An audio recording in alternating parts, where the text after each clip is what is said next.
خرج البرازيلي مالكوم متأثرا بإصابته من مواجهة الهلال أمام الطائي التي جمعتهما مساء اليوم ضمن منافسات دوري روشن السعودي. إصابة نجم الهلال مالكوم جاءت على مستوى الركبة، ومن طريقة الإصابة وردة فعل اللاعب الذي انهال الدموع من الألم قد تكون السبب في الرباط الداخلي للركبة أو الغضروف الداخلي للركبة.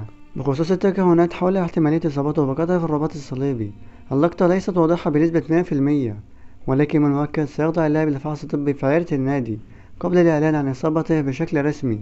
ومن المؤكد أن الإصابة التي تعرض لها البرازيلي لن تصل إلى الرباط الصليبي، خاصة بعدما غادر الملعب يمشي على قدمه وطمن الجميع بشأن إصابته. وقال الشلهوب في تصريحات خاصة للميدان الرياضي: إصابة مالكوم ليست مقلقة وعادية ولا داعي للقلق. اللاعب سيخضع لفحص طبي، وسيتم على إثره الكشف على مدة غيابه وموقفه النهائي من المشاركة في المباراة خلال الفترة المقبلة. وبكده نكون وصلنا لنهاية الفيديو. متنساش تشترك في القناة وتفعل زر الجرس وتعمل لايك للفيديو ليصلك كل جديد. والسلام عليكم ورحمة الله وبركاته.